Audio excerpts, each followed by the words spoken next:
మరి అలా ప్రకటించినప్పటికీ కూడా టీఎంసీ నాయకత్వం ఎవరైతే ఈ అసంతృప్త నేతలు ఉన్నారో వాళ్ళని ఎందుకు నిలబెట్టుకోలేకపోతుంది సార్? అలాగే బీజేపీ ఎలా వ్యూహాత్మకంగా వెళ్తుంది అనుకోవచ్చు ఈ విషయంలో?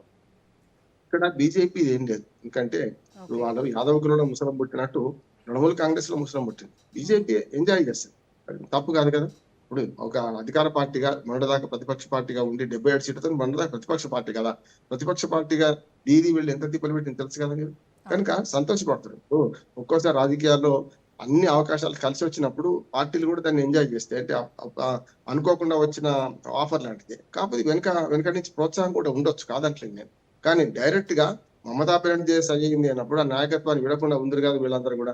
మమతా బెనర్జీ చేసిన తప్పు తమ అల్లుడిని ప్రోత్సహించడం. పెద్ద ఎత్తున అల్లుడి మీద గూడా చాలా పెద్ద ఎత్తున కుంభకోణాలున్నాయి. ఏది అవినీతి కుంభకోణాలున్నాయి. అవన్నీ వెలికి తీస్తున్నారు. ఇప్పుడు రేపొద్దున వీళ్ళందరూ గూడా మేమెక్కడ మా కుంభకోణాలు ఎక్కడ వెలికి తీస్తారో ఈడీ ఉన్నది, సీబీఐ ఉన్నది.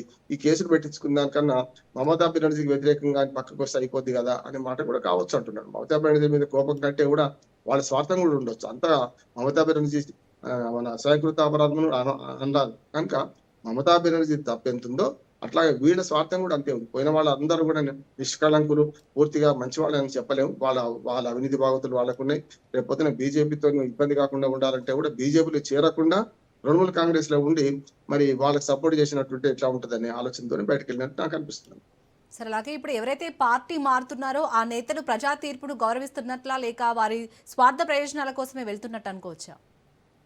పార్టీ మారింది ఎక్కడ మీకు? పార్టీ మారలే. ఒకవేళ పార్టీ ఇంకా మారితే? మమతా బెనర్జీ మారితే అంటే వేరు. మారితే ఫిరాయింపుల చట్టం కిందకొస్తారు కదా! యెస్. వాళ్ళందరూ గూడా ఉన్న పార్టీని చీల్చుకున్నారు. ఇప్పుడు పార్టీ మారడం వేరు, ఉన్న పార్టీని చీల్చడం వేరు. ఓకే. ఉదాహరణకు ఏకనాథ్ షిండే చెప్పాను నేను. అసలైన మన శివసేన మాది అని నిరూపించుకోవడానికి ప్రయత్నం చేసిండు.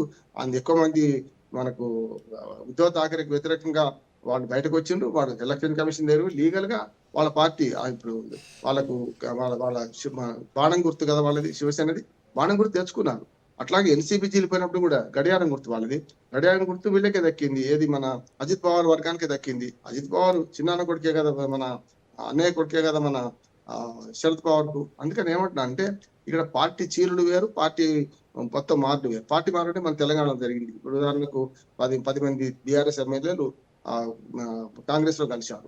అది పార్టీ మారడం. దాని కిందకొస్తది. కానీ పార్టీలో చీలికొచ్చింది. చీలిక కూడా లీగల్‌గా వస్తదనుకుంటున్నాను వస్తే గూడా. మమతా బెనర్జీ గనుక ఇప్పటికైనా జాగ్రత్త పడి ప్రమాద గంటికలు మోగినయి. నన్నే నాయకురాలు అంటున్నారు గదా! అని చెప్పి ఆమె ప్రతిపక్ష నాయకులుగా ఉండకుండా ఇప్పుడు యాక్చువల్‌గా బీజేపీ ప్లాన్ ఏందంటే తృణమూల్ కాంగ్రెస్ అధినేతగా ఆమె ప్రతిపక్ష నాయకురాలు ఉంటే తెల్లాలేసి అగ్రెసివ్ గనుక ఆమె తెల్లాలేసి అసెంబ్లీ సరిగ్గా నడవనియ్యదు. రేపు ప్రతిదానికి ఆటంకపరుస్తది. 80 మంది ఎమ్మెల్యేలు ఉన్నారు కదా! ఒక్కరిద్దరు కాదు గదా! అందుకని నా ఉద్దేశం ఏందంటే దాదాపు 2/3 మెజారిటీ చూసుకుంటే 80 అంటే తక్కువేం గాదు. 294, 80 అంటే తక్కువేం గాదు.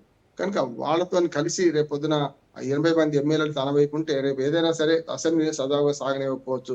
ప్రతి దానిలో అడ్డం తిరగొచ్చు అనే దాంతోని భయంతోనే ఇప్పుడు ఇప్పుడు కొత్త ప్రతిపక్ష నాయకుడు 60 సీట్లలోనే ఉంటాడు గదా! తాను గూడా బీజేపీకి అంత కంటకం కాకపోవచ్చని నేను అనుకుంటున్నాను. అందుకని బీజేపీ కూడా సంతోషపడుతుంది గదా! ఈ పరిణామాలు. ఎదుటివాడి బలహీనతలు ఆధారపడి మన రాజకీయం చేయొద్దు గానీ ఎదుటివాడి బలహీనతలకు అధికార పక్షం పనికొస్తది గదా! చూస్తారు అది గూడా. రాజకీయాల్లో ఏ అవకాశాన్ని ఎవరు విడుచుకోరు. ఇప్పుడు కూడా మమతా బెనర్జీ గనుక వీళ్ళని పిలిపించి మీకు నేను అభిషేక్ బెనర్జీని మేము రానివ్వా, ఆయనను పక్కన పెడతా అంటే మళ్ళీ కలుస్తుండొచ్చు. వీళ్ళందరూ కలిసి ఒకటే ఉంటుండొచ్చు. లేకపోతే ఏమవుద్దంటే 20 సీట్లతోని మమతా బెనర్జీ పక్కకుంటది. ఆ 20 మంది మిగులుతారా లేదో కూడా తెలవదు. 60 మంది ఒక దిక్కు పోయిన తర్వాత ఒంటరైపోద్ది. ఆ 20 మందిలో ఇంకా 10 మంది ఇటే వస్తున్నారో చెప్పలేం. పూర్తిగా సన్నిహితులు ఎవరైనా ఆమె వెంబడి ఉంటారో, లేకుంటే 20 మంది 60 నుంచి 10 మంది ఇటొస్తారో చెప్పలేం. ఎందుకంటే రాజకీయాల్లో ఏదైనా జరగవచ్చు. సోషల్ కెమిస్ట్రీ గనుక ప్రజలు ఆదరించింది 80 సీట్లకు. అందులో వాళ్ళ చీలిక తెచ్చుకుంటే ఫిరాయింపు దీని కిందకైతే రాదని నేను అనుకుంటున్నాను. ఇప్పటికే మమతా బెనర్జీ గారికి ఒకవేళ దీన్ని మళ్ళీ మనకు ఒక రకంగా సంయమనం పాటించి వాళ్ళని పిలుచుకొని, నేను ప్రతిపక్ష నాయకుడిగా మీరే ఉంటారు. నేను కూడా సాధారణ ఎమ్మెల్యేగా ఉంటా అంటే వేరు. అంటే ముఖ్యమంత్రిగా చేసిన ఆమె ప్రతిపక్ష నాయకుడి హోదా ఉంటేనేమో అప్పుడేమవుద్దంటే ఆటోమేటిక్‌గా కారు, క్యాబినెట్ హోదా ఇవన్నీ ఉంటాయి. ఒక ముఖ్యమంత్రిగా చేసిన తను ఇవాళ మా సాధారణ ఎమ్మెల్యేగా అక్కడ కూర్చొని ప్రతిపక్ష నాయకుడు వేరే ఉంటే ఎట్లా ఉంటది చూడొచ్చు కదా మనం. అందుకని కొంత ఇబ్బంది ఆమె. ఇప్పుడు ఒక రకంగా చెప్పాలంటే కష్టకాలం దాపురించింది ఆమెకని నేను. సార్, అలాగే ఇప్పుడు బెంగాల్‌లో బీజేపీ బలం పెరగడం వల్లే ఇటు టీఎంసీలో అసంతృప్తి బయటపడింది అనుకోవచ్చా? ఖచ్చితంగా ఇప్పుడు అధికారం ఇప్పుడు ఒక్కసారి మంత్రి చేయి గణనాథ మేము ఓడకుండా ఒట్టు పెట్టి గణనాథ అని పాట ఉన్నది. ఇప్పుడు 207 సీట్లను అప్రతిహతంగా అత్యవసర మెజార్టీ అసలు కాదు. అత్యవసర మెజార్టీ 140 అయితే అత్యవసర మెజార్టీ. ఎక్కడ 148, ఇక్కడ 207. అంటే వరంగల్ 230 మెజార్టీ కన్నా ఎక్కువనే సాధించుకున్నది కదా! కదా! అందుకని ఇప్పుడు ఎందుకంటే 80 సీట్లు ఇటుంటే మొత్తం చిల్లా చితకా పార్టీలు కలిసినా 90 కన్నా ఎక్కువ లేవు. ఇంకా 9, 3, 27 అంటే 230 మెజార్టీ కన్నా ఎక్కువ సాధించింది బీజేపీ పార్టీ. కనుక సమస్య లేదు. వాడికి అధికారం దోకా లేదు. అటువంటప్పుడు ఏంటంటే అధికారం అప్రతిహత అధికారం అటు వైపు ఉన్నప్పుడు ఇటు పక్కన ప్రలోభ పట్టే వాళ్ళు ఉంటారు కదా! ఏదైనా సరే ప్రలోభ పడతాం అనుకుంటే వాళ్ళు ఉంటారు. ఇప్పుడు ప్రతిపక్ష నాయకుడు హోదా దక్కితే ఇప్పుడు తిరుగుబాటు ఎమ్మెల్యేకు రేపు క్యాబినెట్ హోదా వస్తది. వాళ్ళు కొంచెం తోక జాడించకుండా ఉంటారేమో అనుకుంటది. బీజేపీ కూడా అంతే. అందుకని చూస్తున్నాం కదా! ఎక్కడైనా చూడండి అధికారం మారగానే ఆటోమేటిక్ గా పంజాబ్‌లో పరిణామాలు చూసాం కదమ్మా మనం. శాలిని గారు, ఎస్. పంజాబ్‌లో ఇవాళ 9 మంది ఎంపీలలో 10 మంది ఎంపీలు 7 పోయిండ్రు కదా! చూసినాం కదా! అటు అవును. పక్కన ఇంకో పెద్ద ప్రమాదం ఉంది. మన ఈ మమతా బెనర్జీ కాడ. మొత్తం 29 మంది ఎంపీలేమో లోక్సభలో ఉన్నారు. 13 మంది ఎంపీలేమో ఇటు పక్కన రాజ్యసభలో ఉన్నారు. రాజ్యసభలో చీలిపోవాలంటే మీరు చెప్పినట్టు 9 మంది ఎంపీలు గనుక చీలిపోతే రాజ్యసభలో బలం పెంచుకుంటది. రాజ్యసభలో ఇప్పటికే మెల్లమెల్లగా పంజాబ్‌లోని తృణమూల్ కాంగ్రెస్ మన ఆమ్ ఆద్మీ పార్టీ ఎంపీలు చేరడం వల్ల ఇప్పుడు రాజ్యసభలో ఇంకా కొంచెమే తక్కువుంది. 2/3 మెజారిటీ కంటే కూడా. రేపు మహిళా బిల్లు పాస్ కావాలంటే కూడా పాస్ అయ్యే అవకాశం ఉంటది కనుక మెల్లగా ఇప్పుడు ఒక పెద్ద అవకాశం ఏందంటే స్టాలిన్ ఒక్కడు ఓడిపోయిండు. అక్కడ పెద్ద పీడ పోయింది వాళ్ళకి. స్టాలిన్‌కు, కాంగ్రెస్‌కు పెద్ద దుమారం రేగుతుంది. అక్కడ ఖచ్చితంగా ఇండి కూటమి వీక్ అయినట్టు లెక్క. అట్లాగే కమ్యూనిస్టుల మీద కాంగ్రెస్ గెలిచిందిగా కేరళలో కూడా ఇండి కూటమి పోయినట్టే లెక్క. ఇక ఆమ్ ఆద్మీ పార్టీ పక్కకు పోయింది కనుక ఆమ్ ఆద్మీ పార్టీ మనకు కేజ్రీవాల్‌ని దూరం చేసింది కనుక అక్కడ కూడా ఇప్పుడు బీజేపీ లాభమైంది. చివరికి పంచ బెంగాల్ అంటే ఇండి కూటమికి ఉన్న ప్రధానమైన రాష్ట్రాల నుంచి ఇవాళ ఇండి కూటమికి వ్యతిరేకత ఏదైతుంది రాహుల్ గాంధీ ప్రధానమైంది అంతే పక్కన పోయి ఇప్పుడు ఏమైతుందంటే మెల్లమెల్లగా లోక్సభలో రాజ్యసభలో సీట్ల పెంచుకోవడానికి మంచి అవకాశం వస్తున్నది. బీజేపీ ఇందులో సక్సెస్ అయిద్దని నేను అనుకుంటున్నాను. సార్, మీరు 29 మంది అన్నట్టు ఎంపీలలో ఒకవేళ మీరు అన్నట్టు టీఎంసీ ఎంపీలు పెద్ద ఎత్తున అంటే పెద్ద సంఖ్యలో పార్టీ మారితే బెంగాల్ రాజకీయాలపై ఎలాంటి ప్రభావం చూపుతుంది అనుకోవచ్చు? బెంగాల్ రాజకీయాల కంటే దేశ రాజకీయాల మార్పు బాగా వస్తుంది. ఓకే. ఎందుకంటే 20 మంది ఎంపీలు కనుక లోక్సభలో చేరింది అనుకోండి.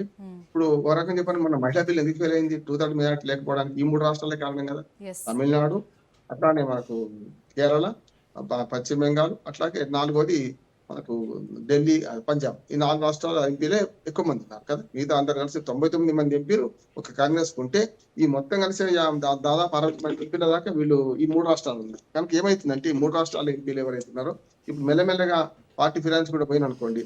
ఆటోమేటిక్ గా రేపు పొద్దున మా లోక్సభలో వీళ్ళ మెజార్టీ పెరుగుతుంది. ఈ చిన్న చిన్న పార్టీలతో కలుపుకొని ఇప్పుడు ఎట్లా కొన్ని కూటమిలో లేని పార్టీలు ఉన్నాయి. ఉదాహరణకు వైసీపీ ఉంది. కూటమిలో లేదు. ఏ కూటమిలో లేదు. అటు ఎన్డీఏ కూటమిలో లేదు. ఇటు పక్కన మనం చూసాం రాజ్యసభలో 4 సీట్లు ఉంటే వాళ్ళు నలుగురు పూర్తిగా ఇటు దీనికి మధ్య మన లోక్సభలో నలుగురు మద్దతు చేశారు కదా పంజాబ్ బిల్లుకు. అట్లా ఇప్పుడు కేసీఆర్ కు రాజ్యసభలో బీఆర్ఎస్ కు రాజ్యసభలో మద్దతు చేస్తారు రేపు పొద్దున ఎట్లయినా మహిళా బిల్లుకు. అంటే ఇట్లానే చూస్తే ఏంటంటే ఈ 3 రాష్ట్రాల రిజల్ట్ ని బట్టి ఈ 3 రాష్ట్రాల్లో ముఖ్యమంత్రులు పోయింది కనుక ఏది లెఫ్ట్ ఫ్రంట్ నుంచేమో మనకు కేరళలో విజయన్ పోయిండు, స్టాలిన్ ఏమో ఇక్కడ పోయిండు. కనుక పశ్చిమ బెంగాల్ రాజకీయ పరిణామాల కంటే దేశ రాజకీయ పరిణామాలు పెద్ద ఎత్తున జరుగుతాయి. బీజేపీకి దేశంలో మంచి లాభం అయ్యే అవకాశం ఉంది. ఇప్పుడు ఈ తృణమూల్ కాంగ్రెస్ ని చీలిస్తే 19 లేకుండా 20 మంది కావాలి. 29 ఉన్నారు కదా, 29లో 2/3 అంటే 20 కావాల్సిందే. 20 మంది ఎంపీలు కనుక బీజేపీలో చేరినా లేకపోతే వాళ్ళు వేరే వర్గంగా ఉందా బీజేపీ చేరవలసిన అవసరం లేదు.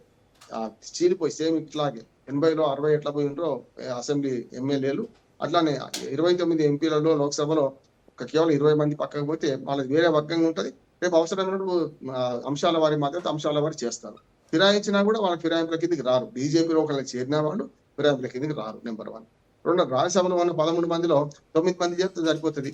9 మంది చేస్తే ఆటోమేటిక్ గా రాజ్యసభలో కూడా బలం పెరుగుతుంది. ఇప్పటికే రాజ్యసభలో మెల్లమెల్లగా బలం పెంచుకుంటుంది. మన 6 ఆమ్ ఆద్మీ పార్టీ ఎంపీ చేరిన తర్వాత రాజ్యసభలో బలం పెంచుకునే ఉన్నది. మొత్తం మీద బీజేపీకి లాభం అయ్యే అన్ని మంచి శకునాలు అయినట్టు బీజేపీకి లాభం అవుతుంది. అన్ని దుశ్శకునాలేమో ఇటు పక్క ఇంటి కూటమి ఎదురవుతున్నాయి. తమిళనాడులో రాజకీయాలలో అయితే పూర్తిగా కాంగ్రెస్ పార్టీ మోసం చేసింది, ద్రోహం చేసింది అని చెప్పి వాటి పక్కన కూర్చోమని కూడా లోక్సభలో మాకు వేరే బెంచ్లు కేటాయించాలని చెప్పి కనిమొళి మన డిఎంకే అధినేత కనిమొళి రాసింది కదా, పార్లమెంటరీ పార్టీ నాయకులు రాసింది కదా ఉత్తరం. కనుక ఇవన్నీ చూస్తే అర్థమవుతుంది ఏంటంటే ఇండి కూటమికి చెడ్డ రోజులు వచ్చినాయి. బీజేపీ ఎన్డీఏ కూటమి మంచి రోజులే ఈ పార్టీల చీలిక వాళ్ళు వచ్చినాయి మనం భావించవచ్చు. రైట్. థ్యాంక్ యూ అండి రామ్మోహన్ నాయుడు గారు.